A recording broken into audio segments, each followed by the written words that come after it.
नमस्कार प्यारे साथियों। कक्षा 8वीं के लिए वार्षिक परीक्षा 2025 जो आपकी बोर्ड परीक्षा होने वाली है, उसके लिए विज्ञान का पेपर है वो संपूर्ण सॉल्यूशन के साथ इस वीडियो में लेके आए हैं। इस बार आपकी जो बोर्ड परीक्षा होने वाली है उसमें आपको ऐसे ही प्रश्न देखने को मिलने वाले हैं। तो चलिए अपन यहाँ पे स्टार्ट करते हैं और कक्षा 8वीं के लिए विज्ञान का जो पेपर है वो संपूर्ण पेपर सॉल्यूशन के साथ आपको बता देते हैं। साथ ही आपसे रिक्वेस्ट रहेगी कि अगर आपको विज्ञान से संबंधित या फिर हिंदी से संबंधित, गणित से, सामाजिक विज्ञान, अंग्रेजी, किसी भी विषय से संबंधित आपको कोई टेस्ट देना है तो बिल्कुल फ्री ऑफ कॉस्ट टेस्ट है वो आपको ऐप पे अपलोड किया गया है, जहाँ पे आप अपनी सब्जेक्ट के टेस्ट देके अपनी बोर्ड परीक्षा की तैयारी है वो बेहतर कर सकते हैं।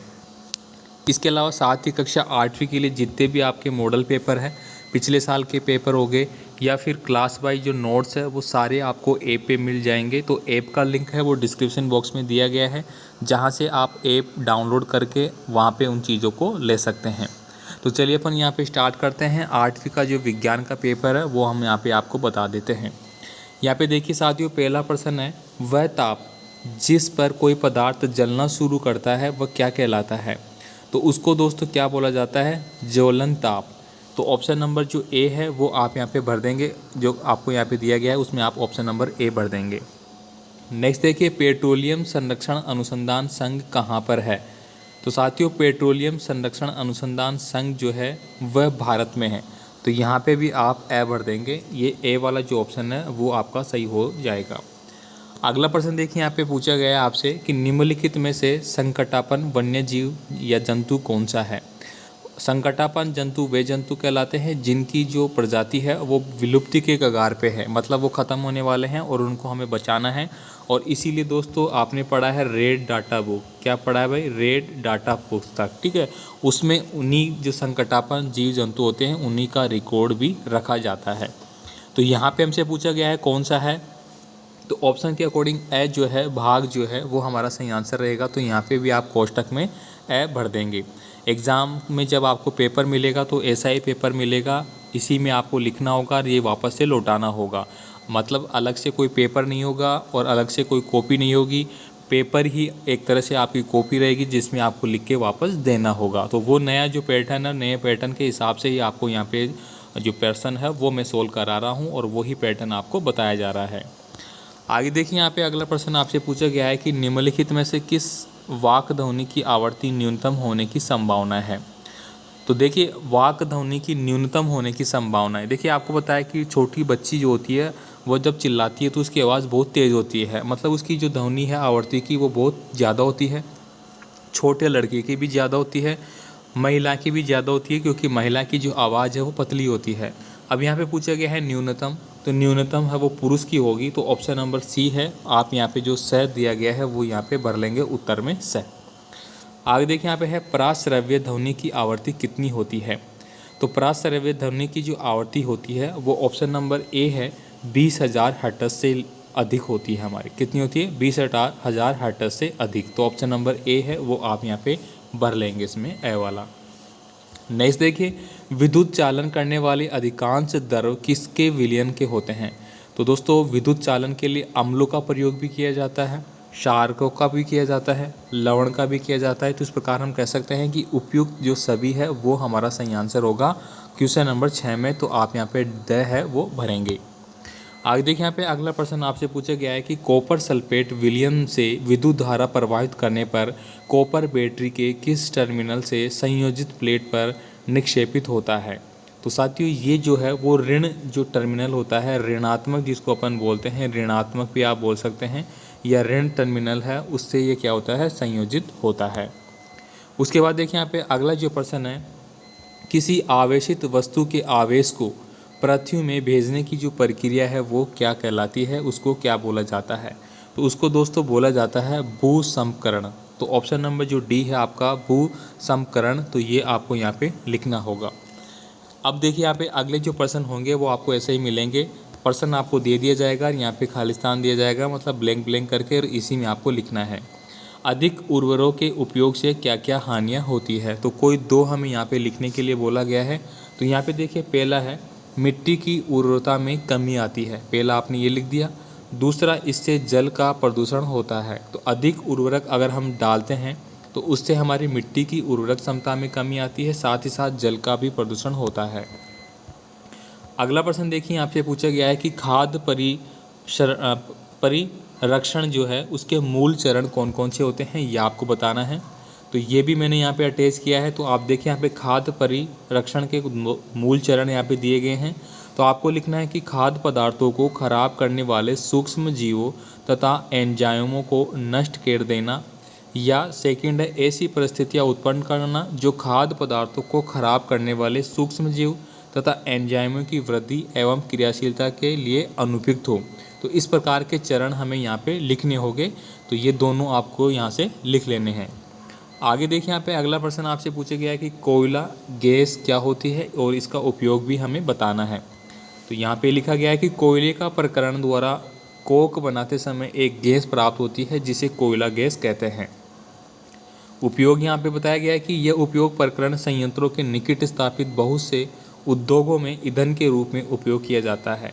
तो यहाँ पे कोयला गैस क्या होती है, उसका उपयोग क्या होता है, उसका संपूर्ण आंसर आपको यहाँ पे मिल जाता है। साथियों, विद्यार्थियों, आपसे बीच में रिक्वेस्ट जरूर रहेगी, चैनल पे आप नए हैं तो प्लीज़ चैनल को सब्सक्राइब जरूर कर लेना, ताकि आने वाले जो वीडियो हैं अलग आपके सब्जेक्ट के, उनका नोटिफिकेशन आपको मिलता रहेगा। इसके बाद देखिए, यहाँ पे अगला जो प्रश्न पूछा गया है, मशीनों में स्नेह का प्रयोग क्यों किया जाता है। अब यहाँ पे इसका सॉल्यूशन आपको दिया गया है कि जब स्नेह किसी मशीन के गतिशील भागों के बीच लगाते हैं तो वह इसकी जो पतली परत बन जाती है और गतिशील पृष्ठ सीधे ही एक दूसरे को रगड़ नहीं पाते हैं। इस प्रकार अनियमितताओं के अंतबंधन का अंतपाषण काफ़ी सीमा दूर हो जाता है, इसे गति सहन बन जाती है। कुल मिलाकर ये कहा जा सकता है कि जो स्नेक है, जैसे आप बोलते हैं कि ऑयल, ठीक है, ऑयल जो डाला जाता है, ठीक है, ऑयल, ठीक है, ऑयल हो गया, ये जिसको अपन ग्रीस भी बोलते हैं, आपने देखा होगा, ठीक है। तो ये जो ग्रीस है वो मशीनों में इसीलिए डाला जाता है ताकि उनके जो पुर्जे हैं वो आपस में रगड़े ना। रगड़ने की वजह से क्या होगा, उसमें घर्षण बल उत्पन्न होगा। कौन सा बल उत्पन्न होगा, घर्षण बल। और घर्षण बल उत्पन्न होगा तो उसमें क्या होगी, आग लग जाएगी, या वो घिस के वो जल्दी ही वो जो टूल्स है वो ख़राब हो जाएंगे। तो वो घिसे नहीं, वो एकदम स्मूथ आराम से चले, उसके लिए हम मशीनों में स्नेक का प्रयोग करते हैं। नेक्स्ट देखिए, यहाँ पे मिलान करने वाले जो पर्सन है उनका भी आंसर यहाँ पे ऑलरेडी मैंने टिक कर लिया है ताकि आपको दिक्कत ना हो। ऐसे कैसे PDF फाइल आपको मिल जाएगी। आप नोट सेक्शन में जाएंगे ऐप पे, वहाँ पे आपको क्लास 8 का जो फोल्डर है वो बना हुआ मिल जाएगा, वहाँ पे आपको क्लास 8 की चीज़ें मिल जाएगी। और पेपर फोल्डर में जाओगे वहाँ भी आपको क्लास 8 का मिल जाएगा। तो जो क्लास आपको देखनी होती है वो वहाँ पे दिया गया है। अब देखिए, यहाँ पे पूछा गया है कि मलेरिया है वो किससे होता है। तो मलेरिया साथियों प्रोटोजोआ जनित रोग है, इसलिए इसके सामने D से आपको टिक करना होगा। पोलियो जो है वो एक प्रकार का वायरस होता है, इसलिए पोलियो की दवाई भी आपको पिलाई जाती है। आपको पता है कि पोलियो की दवाई पिलाई जाती है जो कि 2 बूंद जिंदगी की बोला जाता है अपनी। अब देखिए, हैजा जो है वो जीवाणु के द्वारा होता है और गेहूं की रस्ट जो है वो कवक के कारण होती है। तो इस प्रकार से आपको यहाँ पे लिखना होगा। आप इनके सामने लिख सकते हैं, यहाँ पे क्रॉस करके भी इनको मिलान कर सकते हैं एग्ज़ाम में। अगला प्रश्न देखिए, आपसे पूछा गया है कि फसल के बीजों का चयन किस प्रकार किया जाता है। तो देखिए, इसका आंसर आपको मिल जाता है कि बोने से पहले, यानी कि जो फसल होती है जब बीज हम बोते हैं उससे पहले उसकी गुणवत्ता वाले बीजों का चयन करना चाहिए। अच्छी गुणवत्ता वाले बीज अच्छी किस्म के साफ एवं स्वस्थ बीज होते हैं। अच्छे बीज फसल की मात्रा में वृद्धि होती है तथा फसल गुणात्मक दृष्टि से भी अच्छी होती है। अच्छे बीजों को पानी में डालने पर वे पानी में बैठ जाते हैं। पानी पर तैरने वाले बीज खोखले व क्षतिग्रस्त होते हैं। तो इस प्रकार से आप इनका परीक्षण भी कर सकते हैं।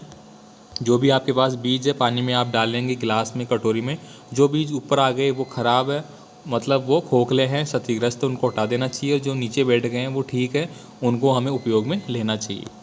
आगे देखिए, फिर सत्य और असत्य हैं वो आपको यहाँ पे टिक करना है, कौन सा सत्य और कौन सा असत्य। तो यहाँ पे देखिए, दहन के लिए वायु में कार्बन डाइऑक्साइड होना आवश्यक है। तो बिल्कुल असत्य बात है। दहन के लिए वायु में किसका होना आवश्यक है, तो ऑक्सीजन का। किसका, ऑक्सीजन का होना आवश्यक है। जो भी वस्तुएं हमारे हम देखते हैं जलती है वो ऑक्सीजन के कारण ही जलती है। अगर कार्बन डाइऑक्साइड इसके ऊपर डाल देंगे तो वो बुझ जाएगी, ठीक है, क्योंकि ऑक्सीजन से भारी होती है कार्बन डाई, ठीक है। अब देखिए, अगला है ज्वलनशील पदार्थों का ज्वलन ताप बहुत अधिक होता है। तो ये बात असत्य है। ज्वलनशील पदार्थों का ज्वलन ताप बहुत अधिक नहीं होता है। आगे देखिए यहाँ पे तेल में लगी आग को नियंत्रण करने के लिए जल का उपयोग नहीं करते हैं, तो बिल्कुल सही है। तेल से कोई भी आग लग जाती है तो उसके ऊपर जल नहीं डाला जाता है।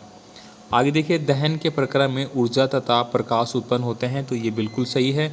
जब दहन होती है मतलब कोई भी चीज़ जलती है तो उसमें ऊष्मा और प्रकाश दोनों ही मिलते हैं हमें, ठीक है। जैसे कि आप कह सकते हैं कि रेल का इंजन है, रेल के इंजन में कोयला जलाया जाता है भाई, ठीक है, ताकि उसको क्या मिले, क्या मिले, ऊष्मा मिले, जिससे कि भाप जो इंजन आता है वो चल सके। साथ ही साथ वहाँ पे एक प्रकाश भी होगा, चलेगा तो प्रकाश भी हो जाता है वहाँ पे, ठीक है। जैसे अपन लालटेन जलाते हैं, मोमबत्ती जलाते हैं, तो ये प्रकार का प्रकाश ही तो है। अब देखिए अगला जो हम बात करें 16 नंबर का प्रश्न आपसे पूछा गया है कि पेट्रोलियम के कोई 4 संघटक तथा उनके उपयोगों को एक सारणी बनाकर प्रदर्शित करना है। तो यहाँ पे आप देख सकते हैं सारणी है वो बनी हुई मिल जाती है आपको। तो पेट्रोलियम के संगठन और इधर उपयोग दोनों दिए गए हैं।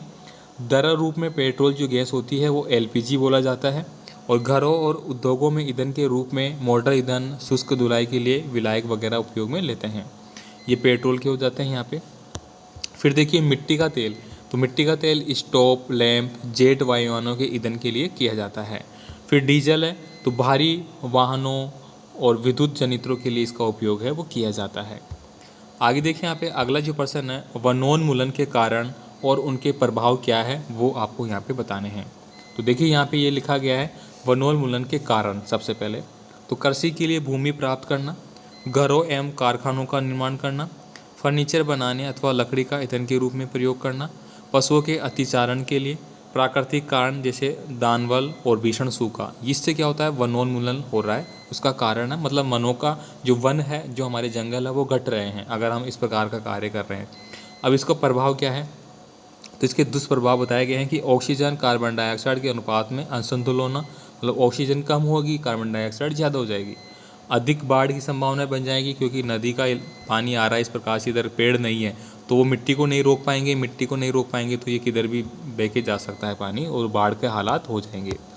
उसके बाद भूस्खलन हो जाएगा, मिट्टी जो है वो कट के आगे पीछे जा सकती है क्योंकि मिट्टी को रोकने का काम कौन करता है, पेड़ों की जड़ें करती है भाई। इसके बाद देखिए जलवायु परिवर्तन, जलवायु परिवर्तन होगा इससे वन में रहने वाले पशु पक्षी नष्ट हो जाएंगे, प्रवास कर जाएंगे, वहाँ से चले जाएंगे। स्थलीय जल में कमी आ जाएगी क्योंकि पानी रुकेगा नहीं। भूमि की उर्वरता में भी कमी आएगी। आगे देखिए यहाँ पे रिक्त स्थान आपको भरने होंगे, तो देखिए 4 नंबर के रहते हैं ये। तो यहाँ पे कुछ दिए गए हैं आपको ऊपर, इन्हीं को आपको नीचे भरना होता है। पहला है यहाँ पे कुएं से पानी निकालते समय हमें रस्सी को खींचना पड़ता है। तो देखिए यहाँ पे ये लिखा गया है खींचना, तो हमने यहाँ पे लिख लिया खींचना। एक आवेशित वस्तु अनावेशित वस्तु को क्या करती है, आकर्षित करती है, तो हमें ये आकर्षित वाला सेकंड नंबर में यहाँ पे लिख दिया है।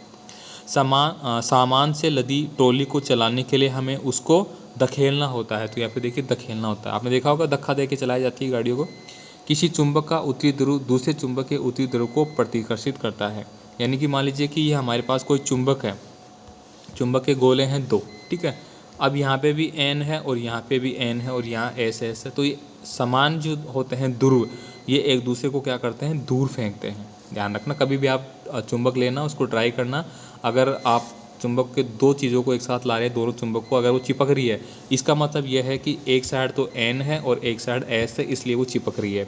जब वो दोनों साइड से दूर जा रही है, इसका मतलब एक साइड एन है और उसी साइड भी एन है, या दोनों साइड एस है, ठीक है, यानी कि ये पोल होते हैं। देखिए शुक्राणु एवं अंडाणु में आपको अंतर बताना है, तो ये लिखा हुआ मिल जाता है कि नर युग्मन शुक्राणु कहलाता है, जबकि मादा युग्मन जो है वो अंडाणु कहलाता है। शुक्राणु वृषण द्वारा उत्पन्न होते हैं, जबकि अंडाणु अंडाशय से उत्पन्न होते हैं। शुक्राणु सूक्ष्म एवं लंबी संरचना होते हैं, अंडाणु बड़े एवं गोल संरचनात्मक होते हैं। शुक्राणु गतिशील होते हैं, अंडाणु गतिहीन होते हैं, मतलब ये एक ही जगह रहते हैं। शुक्राणु गति करते हुए इनके पास निषेचन के दौरान जाते हैं। अब देखिए अगला है 20 नंबर का प्रश्न है, कल्पना कीजिए कि घर्षण यकाएक समाप्त हो जाए, इससे जीवन किस प्रकार प्रभावित होगा, ऐसी 8 परिस्थितियाँ आपको बनानी होगी। तो देखिए हम पृथ्वी की सतह पर नहीं चल पाएंगे क्योंकि घर्षण ही अगर ख़त्म हो जाता है, हम चल, अब मान लीजिए कि कोई आपकी फर्श है उस पर तेल गिर गया है, तो आप उस पर चल पाएंगे, नहीं गिर पाएंगे, क्योंकि वहाँ पे घर्षण आपके पैरों में और जो फर्श है उसके बीच घर्षण होना जरूरी था कि आप रुक पाएंगे, इसीलिए बोला गया है कि हम पृथ्वी पर चल नहीं पाएंगे। कागज़ पर लिख नहीं पाएंगे, ठीक है। और वाहन पर ब्रेक लगाने से वाहन सड़क पर फिसलते जाएंगे, रुकेंगे ही नहीं। ब्लैक बोर्ड पर लिखा नहीं जा सकेगा। मशीनों के विभिन्न पुर्जों में घर्षण संभव नहीं हो पाएगा, घूर्णन। कील व पेंच दो वस्तुओं को एक दूसरे से जुड़ के नहीं रख सकते हैं। माचिस की तीली प्रज्वलित नहीं होगी। वाहन में गति आरंभ नहीं की जा सकती। तो अगर घर्षण ही खत्म हो जाएगा तो ये चीज़ें हमें प्रभावित होगी, तो इसलिए घर्षण आवश्यक है भाई। उसके बाद देखिए यहाँ पे व्याख्यात्मक प्रश्न आपके, क्या शुद्ध जल विद्युत का चालन करता है? यदि नहीं तो इसे चालन बनाने के लिए हम क्या कर सकते हैं? और सेकंड है यहाँ पे, क्या तेज वर्षा के समय किसी लाइन मेल के लिए बाहरी मुख्य लाइनों के विद्युत तारों की मरम्मत करना सुरक्षित होता है? तो इसका आंसर आपको यहाँ पे मिला गया है कि शुद्ध जल विद्युत का चालन नहीं करता है। इसका चालन बनाने के लिए हमें इसमें कुछ बूंदें तनु सल्फ्यूरिक अम्ल की मिला देनी चाहिए। सेकंड का आंसर है कि नहीं, तेज़ बरसात में जो बिजली में है ना वो नहीं करना चाहिए उसको। तेज़ बरसात के समय लाइन मेल के लिए बाहरी मुख्य लाइन के विद्युत तारों की मरम्मत करना सुरक्षित नहीं है, क्योंकि जल की विद्युत चालक है और लाइनमैन को विद्युत का झटका लग सकता है। अब देखिए 22 नंबर का प्रश्न है कि उल्लू रात्रि में ज़्यादा स्पष्ट देख पाता है जबकि चील दिन में, ऐसा क्यों होता है भाई? तो देखिए यहाँ पे लिखा गया है कि उल्लू के नेत्र में बड़ा कॉर्निया तथा बड़ी पुतली होती है ताकि नेत्र में अधिक प्रकाश प्रवेश कर सके। इसी के साथ साथ उसकी रेटिना में बड़ी संख्या में शलाकाएँ होती है तथा केवल कुछ ही शंकु होते हैं, इसलिए उल्लू के नेत्र में मंद प्रकाश के लिए अधिक सुगराई होते हैं। इसके विपरीत चील की बात करें तो जैसे दिन की पक्षियों की नेत्रों में शंकु अधिक होता है, शलाकाएँ कम होती है, जिसके कारण वे तीव्र प्रकाश के प्रति अधिक सुगराई होते हैं। अब देखिए यहाँ पे 23 नंबर का प्रश्न है कि सड़क दुर्घटनाएं वाहन चालकों की किन गलतियों से होती है? 4 के नाम आपको लिखना है। शुक्राणु की संरचना आपको बताना है चित्र बनाने के। एक मच्छर अपने पंखों को 500 कंपन प्रति सेकंड की औसत दर से कंपित करके ध्वनि उत्पन्न करता है, तो आवर्तकाल कितना होगा? या अथवा में नीचे के दिए गए हैं, तो एक हमने यहाँ पे चूज किया है। तो देखिए यहाँ पे सड़क की बात की गई है कि दुर्घटनाओं वाला, तो यहाँ पे मिलता है कि सड़क की दुर्घटनाएं देखिए इन गलतियों से होती है। एक तो यहाँ पे लिखा है निर्धारित गति से अधिक तेज वाहन चलाना, यातायात के संकेतों का उल्लंघन करना, नशीले पदार्थों का सेवन करना वाहन चलाना, और गलत ओवरटेक करना। उसके बाद सेकंड था कौन सा? शुक्राणु की सचित्र आपको वर्णन करना। तो देखिए ये शुक्राणु है, इस प्रकार का होता है। शुक्राणु की संरचना, मानव में वृषण नर युग्मन उत्पन्न करता है जिन्हें शुक्राणु कहते हैं। इनकी संख्या लाखों में होती है, ये बहुत सूक्ष्म होते हैं। इनमें एक सिर और एक मध्य भाग और एक पूंछ होती है। तो ये सिर होता है, ये मध्य भाग होती है, यहाँ पे ये सिर, ये मध्य भाग और ये पूंछ होती है भाई। इसके बाद देखिए इसका चित्र भी बताया गया है। इसके बाद देखिए तीसरा प्रश्न था आवर्तकाल का, तो वो आवर्तकाल भी यहाँ पे बताया गया है, इस प्रकार से आप उसको निकाल पाएंगे। सेकंड देखिए अथवा में है, कार यदि छोटे वाहनों को चलाते समय क्या सावधानी रखनी चाहिए? IVF है, उसका क्या मतलब है? और एक सवरित्र का दोलन आपको बताना है। तो देखिए कार छोटे वाहनों को चलाते समय क्या सावधानी रखनी चाहिए वो यहाँ पे लिख दिया है। इसके बाद देखिए जो अगला है कौन सा? IVF जो होता है वो यहाँ पे लिखा गया है कि कुछ स्त्रियों की अंडवाहिनी का अवरुद्ध हो जाने के कारण वे शिशु उत्पन्न करने में सक्षम नहीं होती है, और ऐसी स्थिति में डॉक्टर ताज़ा अंडाणु और शुक्राणु एकत्रित करके उचित माध्यम में घंटों के लिए एक साथ रखते हैं, जिसे IVF या इनोवेट्रो निषेचन, जो कि शरीर के बाहर होता है, जिसको कृत्रिम निषेचन बोला जाता है। यह निषेचन हो जाता है और युग्मन को लगभग 1 सप्ताह तक विकसित किया जाता है, जिसके पश्चात माता के गर्भाशय में स्थापित किया जाता है। और लास्ट वाला जो आवर्ती वाला है वो यहाँ पे मिल जाता है। उसके बाद देखिए यहाँ पे अगला प्रश्न है कि एडम्स एप्पल एवं गौण लैंगिक लक्षण पर आपको टिप्पणी लिखनी है। सब्जियों को किसी कुंठित चाकू के बजाय तीखे चाकू से काटना आसान क्यों होता है? और एड्स के बारे में, मानव शरीर में क्या होगा कि वायुमंडलीय दाब अचानक शून्य हो जाए? तो इनका आंसर यहाँ पे आपको मिलता है, आप इसको पढ़ लेना एक बार। उसके बाद देखिए भूकंप का चित्र बनाना है, यानी कि भूकंप कैसे आ रहा है और इसके बारे में आपको लिखना होगा, और ये चीज़ें भी आपको यहाँ पे लिखनी है। तो इसका आंसर देखिए यहाँ पे अटैच किया है मैंने। ये देखिए भूकंप का, ये इसका पॉइंट होगा, इस प्रकार से भूकंप की तरंगे होती है, ठीक है। ये इसका केंद्र होगा, फोकस बिंदु कहाँ है, पृथ्वी पृष्ठ कहाँ है, भूकंप तरंगे किस प्रकार की रहेगी, और इसके बारे में यहाँ पे विवरण भी लिखा गया है, ठीक है। तो ये आप यहाँ पे देख सकते हैं, और ये सारी चीज़ें साथियों आपको PDF फाइल में ऐसे कैसे मिल जाएगी ऐप पे। और ये सेकंड वाला जो प्रश्न था उसका आंसर यहाँ पे मिल जाता है। ये देखिए नीचे वाला जो था आपका कौन सा, ये वाला भूकंप तरंगे वगैरह, मानव नेत्र के संरचनात्मक भाग वगैरह, तो ये देखिए यहाँ पे मिल जाते हैं, श्वेत पटल, तारा, पुतली, ये नेत्र के भाग है। ठीक है, तो ये कक्षा 8वीं के लिए साथियों विज्ञान का जो पेपर है, तो यहाँ पे हमने एक पेपर है वो पूरा सोल्व करके बता दिया है। ऐसे ही हम आपको लगभग 10 पेपर बताएंगे, ठीक है, सारी परीक्षाओं में, जिसमें बहुत सारे प्रश्न रिपीट भी रहेंगे। इनको आप अच्छे से कर लेना भाई, और इनकी PDF फाइलें मिल ही जाएगी, ताकि बोर्ड परीक्षा में इस बार आपको कोई भी टक्कर नहीं दे पाएगा। आराम से आपकी 90% प्लस बनेगी। तो सारी सुविधाएं आपको एक ही जगह मिल जाएगी, PDF हो, चाहे टेस्ट हो, चाहे वीडियो हो। ठीक है, मिलते हैं अगले पेपर के साथ। तो कौन सा पेपर होना चाहिए अगला, कमेंट आप ज़रूर कर देना भाई। मिलते हैं, धन्यवाद।